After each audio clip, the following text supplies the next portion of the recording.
a neat thing that happened to me. I have been mistaken now twice in my life. So the first time was when I was at UNC. My first job out as a fellow. I am ready to go, and my chairman is Dr. Estrada Bernard, who is a fantastically intelligent, technically excellent vascular surgeon. And he's also a very tall, thin African American. And my resident turns around while they're in the OR and says, "You know, Dr. Bernard, Dr. Ritter doesn't do it that way." And Dr. Bernard, under his mask, said, "And do I look like a short white woman?" So, here I am tonight. I am again looking like a very tall African American man who could not make it tonight. So Don McKeegan could not make it tonight.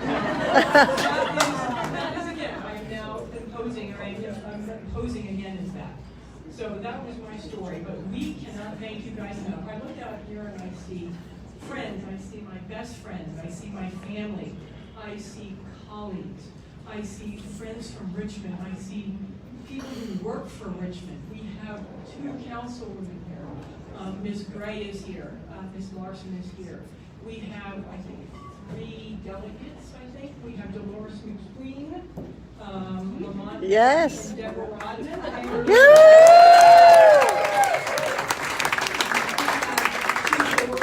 Supervisors from Henrico and Chesterfield. We have Tyrone Nelson and Jim Holland. Thank you very much for coming. We have our wonderful former mayor and Senator Henry Marsh. Thank you so much. Thank you very much too for Bill Harrison being here, who's the executive director for the diversity here at Richmond. Thank you very much. I also have J.J. Meyer, who's the president of the Richmond NAACP. Yay, JJ! Sorry, JJ. My husband talks to him all the time. Woohoo! NAACP. Thank you.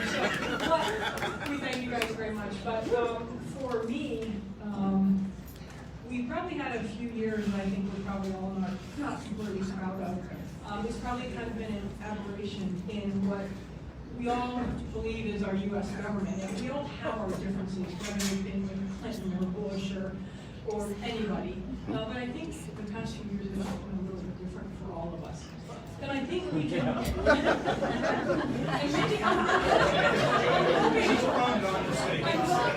You can say that again. But and I'm hoping that maybe they'll even tear out of the history books. We can just forget but I think, as Americans, I think that we can probably correct that. We can learn from our mistakes and move on. But we need someone who can actually move us in that direction. And I think most of you sitting here know that that's probably going to be Joe Biden. I mean, you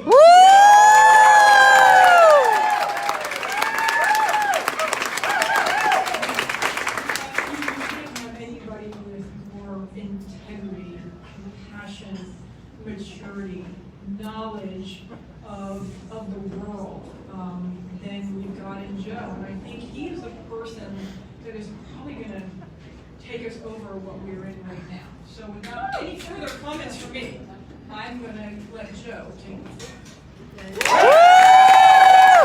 Go, Joe! Go, Joe!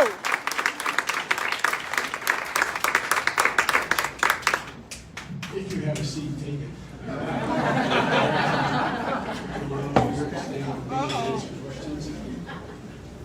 Folks, look, Gee, thank you, Ron. I'm here for 2 reasons. And they both relate to Virginia. One, I think your bag escaped. Thank you very much. We here were not for an extremely talented neurosurgeon who is the head of the Department of Neurosurgery at the University of Virginia. And I wouldn't be here were it not for what happened in Charlottesville. I had not planned on running for the presidency. And I mean that sincerely. I had planned on running in last time out, not running against Hillary, she's my friend, but I had begun a process of deciding I was going to put together a campaign to finish the agenda that Barack and I had started and move on to really building the country after getting out of a ditch that we were deep in. And Folks, one of the things that I wasn't able to do, I wasn't able to tell anybody that I wasn't going to run last time because I put together a campaign because my son Bo came home from Iraq, a decorated soldier. After 2 years, he contracted what originally was characterized as a stroke. They couldn't understand how it overcame it, but it turned out to be stage 4 glioblastoma. And so, but he wanted to make sure that no one knew how ill he was because he was the sitting Attorney General of the state of Delaware. And he was determined to finish his job, even though Doc, he was suffering from aphasia, and he got a lot of help, but he'd go and do 2 hours of therapy up in Philadelphia every morning and go to work. And he was always worried about whether or not people would think his cognitive capability was changing. And he constantly was testing himself because he never wanted to be anywhere other than being able to make the decision. So I couldn't tell anybody. He said, "Dad, they asked you about me." I hadn't planned on saying this, but having a brilliant neurosurgeon in particular, I really mean it, Doc. I mean, it's amazing what you do. It's amazing, amazing, amazing things. And so I had worked like the devil for Hillary. I think she would have been a great president. I did 8 events for her all across America. But when she lost, I thought, well, you know, I hadn't planned on running again. I became a professor at the University of Delaware, at the University of Pennsylvania, and then I set up an institute at the University of Delaware. And when Charlottesville occurred, when those folks came out of the fields carrying those torches, chanting the anti-Semitic bile, and their veins bulging, accompanied by the Ku Klux Klan with such ugliness, and and met by really fine people who said, "We don't welcome hate here," and that lovely young woman was killed. I never thought coming out of the civil rights movement, I said to the president of the NAACP, I never thought I'd see something like that again in my life. And that's when I decided that when he, the president, said the following. When asked about what happened, he said, there were very fine people on both sides. No president in the history of the United States of America, with the possible exception of Andrew Jackson through war, possible, had ever said anything remotely like that. And it's gotten worse. It's gotten worse. The way in which he refers to the kids here, I won't even quote him, not a joke. The way he refers to Mexicans, the way he refers to people of color, the way he attempts to divide and does deliberately divide the nation to maintain power is dangerous. And folks, we've been down this road before. This is not what I intended to talk about, but I've been down this road before in the United States. There's always been a contest between good and evil in this country. And it has always been, there's been, since the original sin of slavery, there's always been this piece of us that had a minority who were white supremacists, and people who were the haters. But folks, the last time that occurred was in 1925, when you had 35,000 people hooded in full garb, marching down Pennsylvania, 35,000 members of Ku Klux Klan. This time they're going after Catholics, Irish, Italian, Polish, because we were going to pollute. Because after World War I, we were polluting Christianity in the United States. And what we learned from that, just we learned in earlier years of our existence, is the only way it gets defeated is everybody has to speak up. Yeah. Everybody.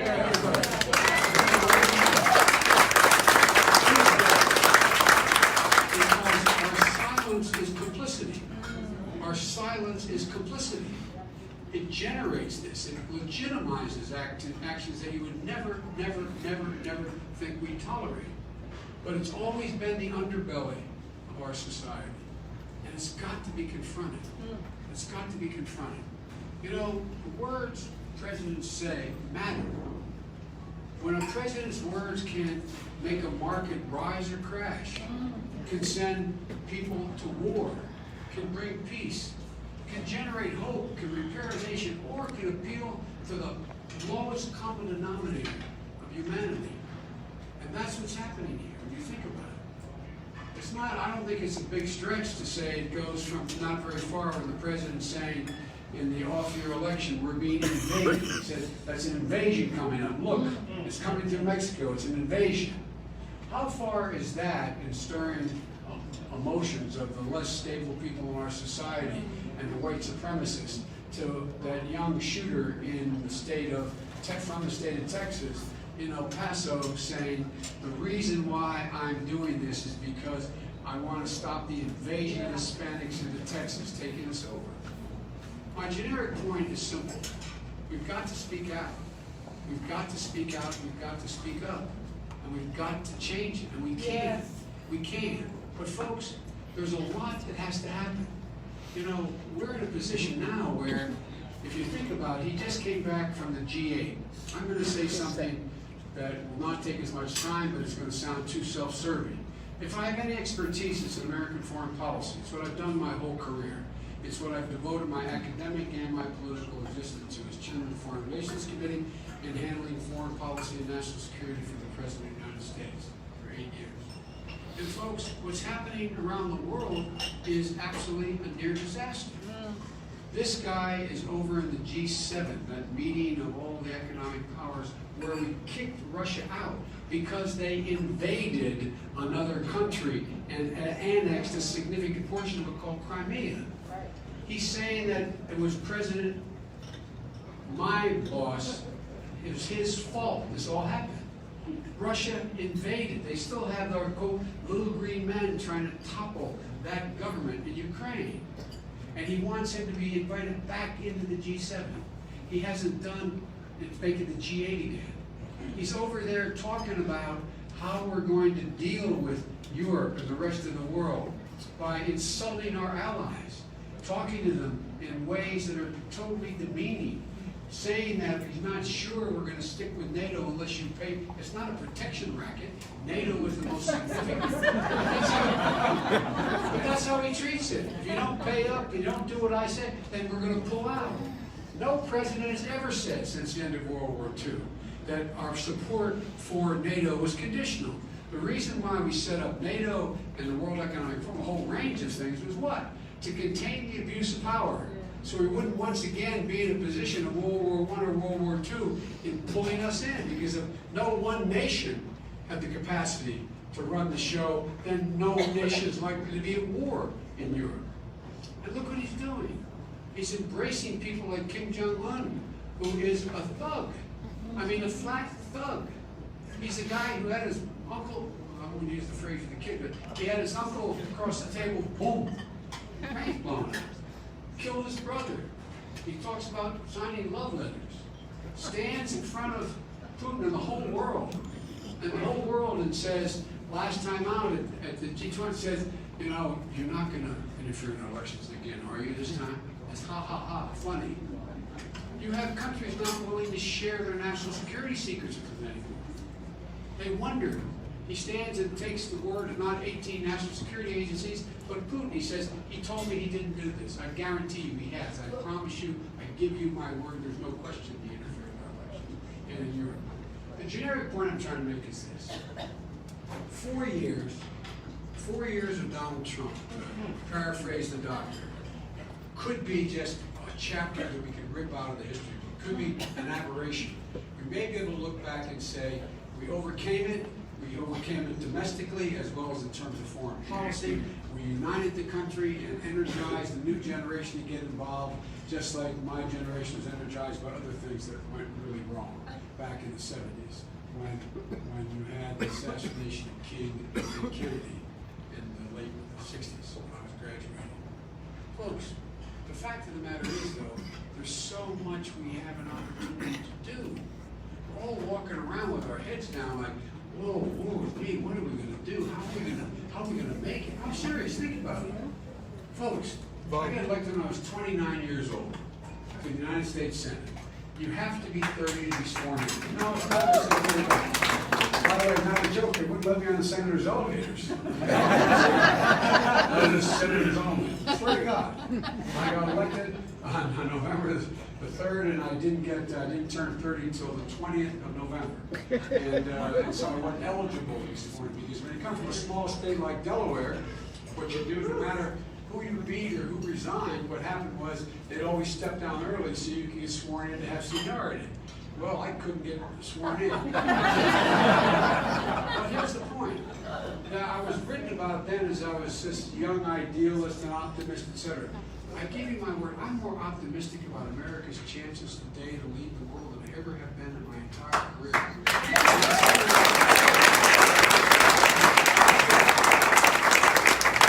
People have had a glimpse of the darker side. My dad used to say, Joey, don't compare me to the Almighty, compare me to the alternative. I got a glimpse of the alternative. I know it's kind of funny, but think about it. Think about it for a minute. Everybody who knows even Donald Trump supporters know who he is. They have no illusions about who this guy is. They may vote for him for other reasons. I'm not saying everybody who votes for him is a racist. That's not my point. They may vote for him because they'll tolerate it because of the tax code. They'll tolerate it because of a particular issue. But the point of the matter is, they have no illusions about it. But I want to tell you, the fact of the matter is, we give this man 8 years. He's going to change the character and nature of this nation. Not a joke. Because think about it, folks. Everything he does is designed to, in fact, break down the system. Our whole system is designed to prevent the abuse of power. 3 individual branches of government, each with equal power. Each one have to compete for who makes the judgments. But if you notice, he's as tough on a Republican House and Senate as he is on a Democratic Senate. He's as tough on the courts as he is. The reason that guy is wrong because his father was Mexican. How could he be fair, etc. The way he engages and breaks down everything in order to try to separate and divide us so he can accumulate more power to do things by executive order. But folks, look, we're in a position where the American public now has a clear sense of what's at stake. For example, last time I get criticized by, and they're really good people running for the nomination. I like them. They think I'm the target, but which is kind of flattering because but every single one of them is more qualified than he is to be president. But here's the deal. Here's the deal. The fact of the matter is that when you think about it, you know, we're in a situation now where the American public agrees that we have to change the way in which we deal with healthcare in America. There's no longer a debate about whether or not healthcare should be a right. It's not just a privilege, it should be a right. The debate is how to do it, what we do about it. You know, nobody knew what Obama could do. The only thing, as you all know, from those 6,000 memes about me and Barack, I want you to know he made the first friendship bracelet, not me. We became very close friends, but here's the deal. The deal is that in fact what's happened is that there has been a real breakdown in comedy among Democrats and Republicans, between Democrats and Republicans. And there are 3 things we have to do. We have to rebuild the middle class in America. It's time to bring everybody along. The fact of the matter is the middle class is getting crushed. And that's not hyperbole. Every study shows that the bottom's falling out of the middle class for the first time in the lifetime of anybody in this room. We're no longer the wealthiest middle class in the world, number 1. Number 2, we're no longer have the highest percentage of middle class people in the world. Number 3, we're also in a position where the majority of people in the middle class believe that their children will never achieve what they achieve. The studies show that if they received a bill for $400 beyond what they expected in a month, they would either have to sell something or go borrow the money. And there's no reason for that. And what's happened? The bottom has fallen out of the poor. They're in real bad shape. Look, you all do very well, I suspect. If not all of you, most of you do very well. The last thing you need is another tax cut. If you elect me, you ain't getting one.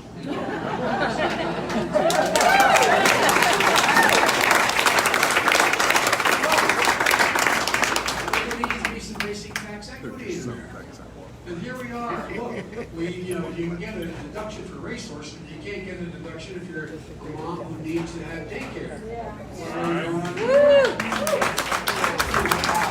The idea is we can put every single solitary person in the community college has to go back to work because they lost a job, like all the retail folks in the markets have because of Amazon. Go back and be retrained to do something else, and or go from high school to community college. We can cut the cost of college in half because all the community college credits. My wife is a professor at Northern Virginia Community College and has been taught 15 credits. We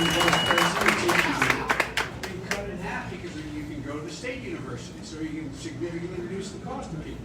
It costs a lot of money. It costs $6 billion a year. And you say, well, there goes that big spending Democrat, right? Well, guess what?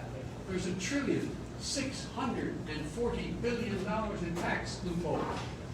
When Reagan was president, it was $800 billion. Those of you who are economic professors or economists, you cannot justify a minimum of $600 billion of that is not justified based on any redeeming social value.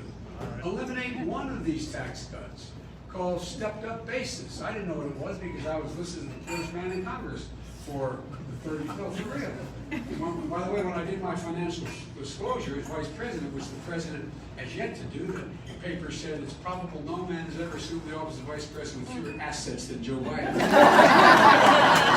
We're talking about intellectual assets. Then I wrote a book and I made a lot of money.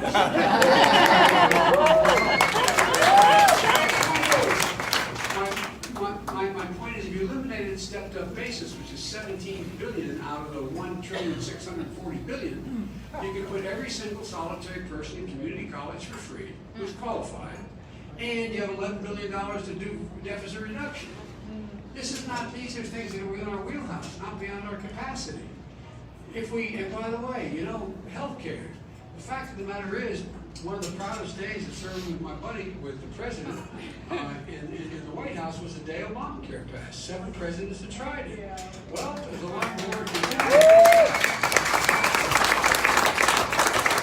It took 100 million people with pre-existing conditions and allowed parents to be able to have them covered. It moved a total of 20 million people on health care that never had it before. It made pregnancy was no longer a pre-existing condition, not a joke. You could no longer charge under the law a woman more for the same procedure you do on a man. All the things that have changed. You can't come along and say, by the way, your time is up, you've run out of coverage. I can't fathom what would have happened when my son was lying in that bed at the last stages of his cancer, looking at his kids, and the insurance company came in and said, sorry, time's up, you've run out, no more coverage. Suffer in peace the last 5 months of your life. People, it's changed things. And the fact is, the quickest, surest way to get people the most coverage and affordable coverage and affordable co-pays is to add a public option to making sure that we have health care. We can cover everything. By the way, that costs a lot of money. It costs $740 billion over 10 years, but not $30 trillion. And so there's a lot of things that you can do. Education. Look, everybody knows there's still systemic racism in the country. What's the best way to deal with it now that people are figuring it out and admitting it, and folks are deciding that it's real? If we, in fact, we know all the data's in now. If you send a child, and correct me if I'm wrong, Doc, but roughly 60%, my son is a neurosurgeon, is a reconstructive plastic surgeon, and he has his PhD in neuroscience. He tells me that in fact, 60% of a child's brain is developed by the time they're in their 4 or 5 years old, in that range. Is that correct? Close? No, development, yeah. Not their intelligence. But here's the deal. Well, that doesn't, you're still growing when you're 21 and 22. That part. Well, right. That's why you're still in your hair. But here's the point. All the data's in. If you have 4, 5, and 6 years old going to preschool, it's real. If you have after-school programs, all the studies show you increase by over 50% the prospect that child, no matter what home they come from, no matter how disadvantaged it is, will have a better and even chance of graduating from high school.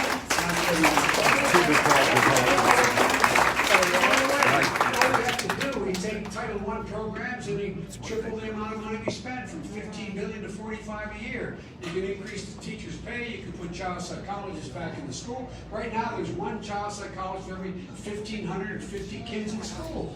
And what happens? These teachers, some of you are teachers, everything comes from that family into your classroom. You have, the studies show that if you come from a very poor household, whether it's of color or not, a very poor household, you're likely to have heard 4 million fewer words spoken than a child who comes from a middle-class household.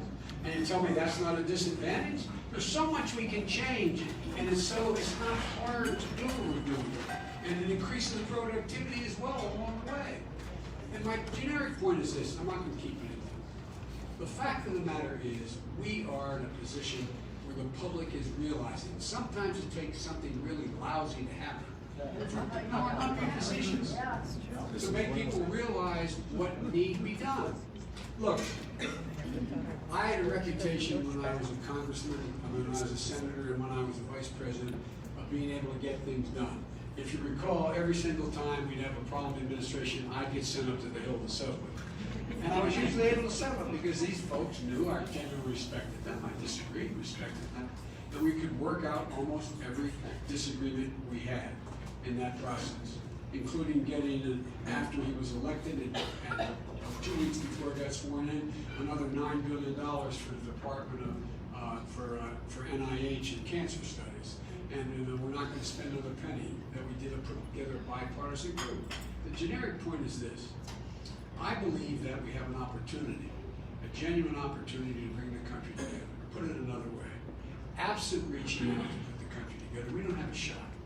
We don't have a shot to get much of anything done. And it requires, there's a lot of Republicans out there who you know better in how they're voting, but they're afraid to vote. I don't admire, I got in a lot of controversy, you may recall, because one of my best friends is a guy we fought like hell. We were hammer and tong after one another, John McCain. When on his deathbed, he asked me to do his eulogy. Because one of my close friends, he said, great integrity. He had integrity. We disagreed. He said, I never...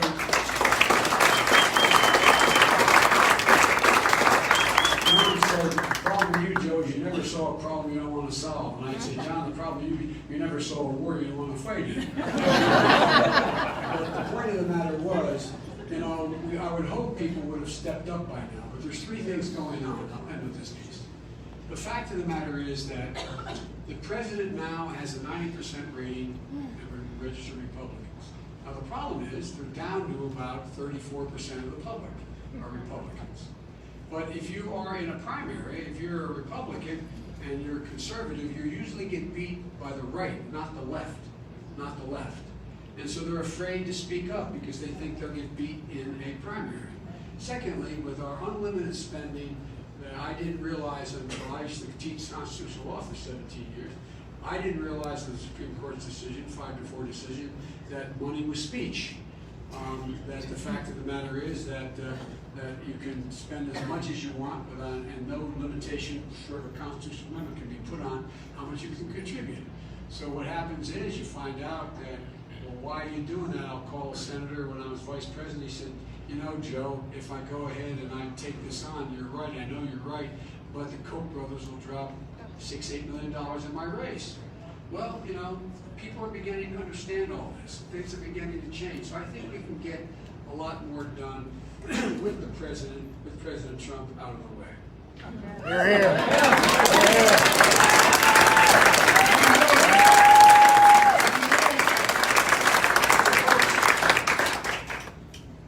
As I said, the reason I'm running is because the issues that are before us are things that have been in my wheelhouse my whole life. The things I've dealt with. I put together large coalitions of governments. I have run major recovery projects like the $89 billion recovery legislation that kept us from the Depression. A great part of being the president's vice president was when he gave me authority, he gave me presidential authority. He did not interfere. He let me run it because I knew we were on the same page. And we disagreed. It was only occasionally on tactic, not on substance. And so, folks, these are things I've done my whole career. I've met every major world leader in the last 40 years. I know with 2 exceptions of 2 new folks. I know every one of them by their first names, the good ones and the bad ones. I've dealt with them. I put together these coalitions. And so I think that I am ready on day 1, and we'll find out if I get elected, on day 1 to assume the job of President of the United States and know what it's like having lived it up close and personal for 8 years and watching it, spending thousands of hours, more than 2,000 hours in the Situation Room. Wolf Blitzer is not there. And doing the national security piece, but also on the domestic side. I know I'm called middle class Joe, and it's not meant as a compliment, it's meant that I'm not sophisticated.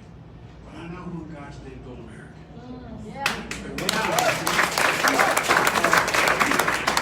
Ordinary people given half a chance have never, ever, ever let their country down. Never, never, never, never let their country down. But this time as we build a middle class, we got to bring everybody along. Everybody along. Regardless of their color, their background, their creed.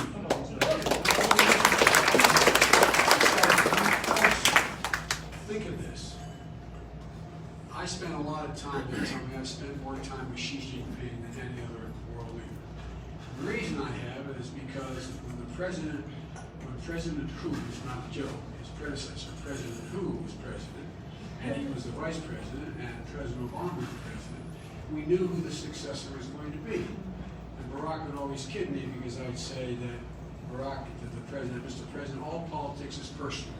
It's about knowing the other person, know what their limitations, good, bad. Doesn't mean person you gotta like them. You gotta understand what motivates them, what makes them tick.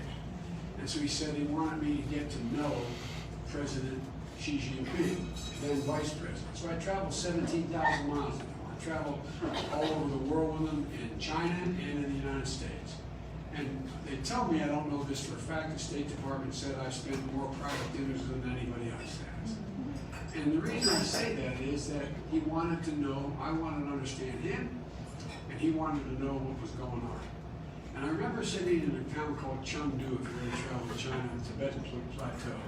It's about 23, 24 million people now, and 20 years ago it was about 4 million, 5 million people. And he said, can you define America for me? And I said, yes, I can, Mr. President. He was the vice president, he was the vice president.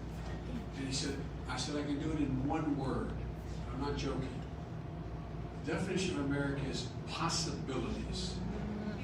Possibilities. Every one of you were raised to believe that given a shot, there wasn't a single solitary thing beyond our capacity. Nothing. I'm not joking.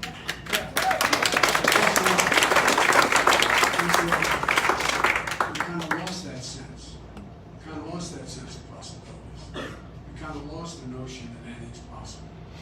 The truth of the matter is we have the largest economy in the history of the world. We have the most powerful military in the history of all the world. Not hyperbole, fact. We have more great research universities in the United States of America than all the rest of the world combined, and every major earth-shaking change has come out of the university, monetized by corporate America, but not invented by corporate America. We have the most agile venture capitalist movement. We're in a situation where our workers are literally, not figuratively, 3 times as productive as workers in Asia. And we're walking around like, what are we going to do? What are we going to do?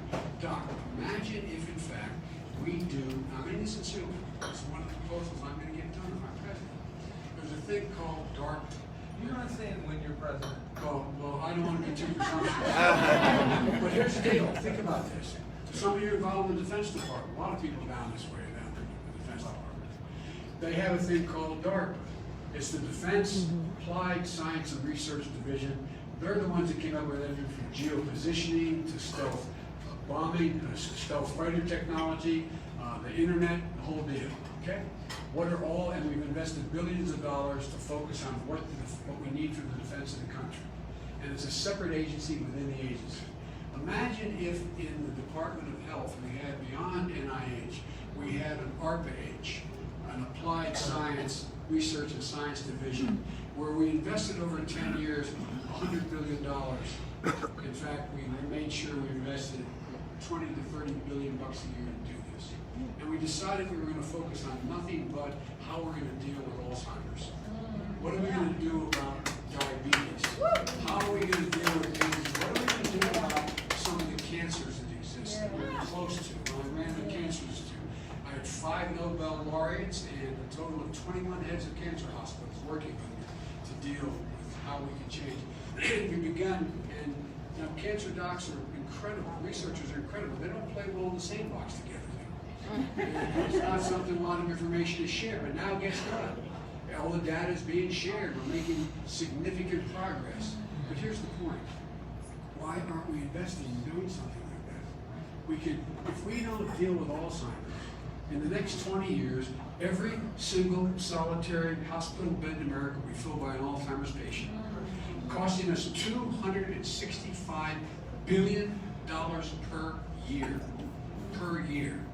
And we can't invest the money to figure out what no drug companies, well-intended as they are, can take the risk to invest hundreds of millions of dollars in trying to figure out if there's anything we can do about this.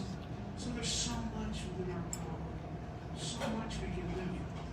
So it's time, in my view. It's time, like I said, everybody knows who Donald Trump is. We're not letting them know who we are. That's right.